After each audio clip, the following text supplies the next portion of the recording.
Hi guys, it's Gifford here, and this afternoon I want to jump on and talk to you guys about how to finish Q4 on a content high.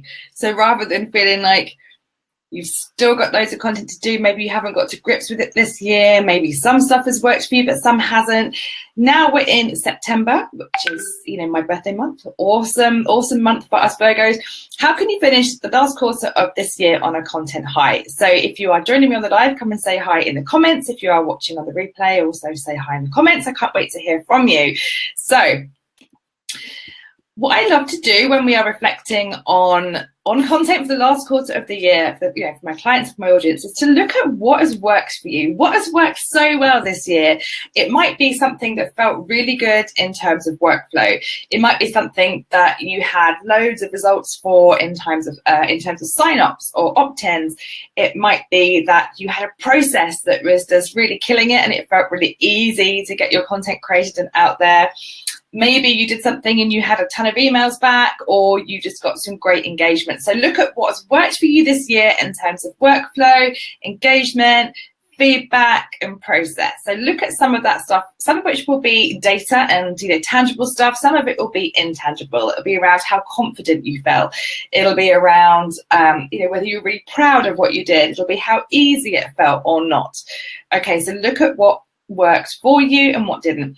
Look at what felt the most fun. Maybe you broke some rules with how you create. Maybe you tried Facebook Lives for the first time. Maybe you tried podcasting. Maybe you tried writing epic long form posts. What felt really fun for you? How did you feel inspired? How did you feel how did you feel when you created the stuff that worked for you? So look at what felt the most fun. Next up, it's really good to look at what really wasn't fun. Look at where you were dragging your heels, where you were really procrastinating. And that is the area that you can start to look at whether you can outsource something. Maybe there's, some parts of that process, perhaps some content research, some link finding, part of the actual creation process itself. Maybe you can start to outsource if you notice that you are really dragging your heels. Then that's a good sign that it's something that you can switch up, right? It might also be that you're creating content in a way that doesn't feel great to you. Maybe you're creating content in a way that just feels like you're slaving over your WordPress blog, or you get really stuck and you have like massive avoidance. If you're getting stuff like that, there's a few things at the moment which I can do to help you, which I can suggest for you, but also look at those signs as being a signal to maybe switch up the way that you work, to maybe switch up the content that you are producing, or to look if you can outsource some elements of the that process, right? Next up, as we're heading down the final stretch to the end of Q4, look at how you can design your diary to plan your content creation time and keep that commitment, right? So in my Google Calendar, I have marked out in green, that is my content creation time and my business development time and my lead generation. So I can see how the green areas in the week are marked out. So I can see that is time to be following up things, to be creating stuff for my launches, to be designing content and writing sales pages and writing emails for you guys and stuff like that. So look at your diary, look at where you can fit in, and make sure that you have enough development time, that you have enough time to work on stuff. And if you are really stuck for time, this is where we can get creative as well in how you produce your content. Because if you are in the kind of industry and sector where you are perhaps doing back-to-back teaching, perhaps you're doing client calls, perhaps you're working in a restaurant and you are, in the nitty-gritty of the business, or you're in the beauty industry and, you are really slammed for time, then we need to look at how to get creative and how to make your content work hard for you, with tech doing the heavy lifting and also with repurposing doing a lot of the heavy lifting for you as well. Okay, but the first step is to go to your diary, look at actually how much time you have and set it so that it becomes a habit. So maybe every Monday morning you sit down to record a video or a piece of audio. Maybe you know that Fridays are great for you, that you want to feel inspired, and you want to take, an hour off on a Friday afternoon to, really sit with your blog post. Maybe you know that you need a whole week of content creation time. So what I've now done in my diary, which might be useful to you, is that I have every Friday is my content creation and business development time. So that is marked out in green. That is my time to really have like a good stab at things, to really get involved in it. Obviously, I have time throughout the day to you know, do other pockets of content creation. Right now, I'm with you guys and I'm creating content by talking to you. But I like to have at least one day in the week where there's enough time and space to really get into the meat of it, to really get some, you know, some bigger pieces done. Then at least 1 week of the month, I have, you know, my non-call based client work. So it'll be, you know, behind the scenes stuff for clients, but it won't be any live client calls. And so I can really have a whole week to focus on things like my writing, on, you know, working on my ebooks, on working on, you know, batch content creation of videos, stuff like that. So that is the stuff that I know can be grouped together. So my podcast interviews are now all batched on those content creation days. So look at ways you can make things easier for you. So rather than feeling really scattered and, you know, going between different tasks, that you can make this really easy on yourself. If you're here on the live, feel free to say hi. So glad you are here. Okay. So yeah, we've designed your diary to plan your content creation time and keep that commitment. And if you find this is not working for you, look at why. Look at whether it's the time of day. Look at whether it's the day of the week. Look at if there's a way you can divide your time better so that you can stay in that zone. Look at what gets you in the zone, guys. If you need to plug in to some focus music on Spotify, or use some binaural beats, or work outside of your usual place, you know, if you need to work in a completely different environment, then look at what works for you. Okay, look at where you can repurpose in this last quarter as well. Look at what you might have already created that you can update. This is a really easy way to get some refreshed content out to your audience, which still adds a ton of value, but without you having to go in and create loads of stuff from you. So look at what you can repurpose. Look at if you can maybe collate together some old posts or videos from earlier this year or from earlier on in your business and round them up as extra value for your audience. Look at where you can use what you already have and send people to different archives of stuff that you've already done. Working smarter is always something that I'm encouraging my clients and my audience to do, so find ways that you can do that. And create a plan so you feel really confident about what's coming up. If we feel really scattered about what we need to be doing, if we don't have any end goal in mind to what we, you know, want to be communicating, it's really hard to stay on track because there feels like there's no end goal, you know. So create a plan. I use Trello.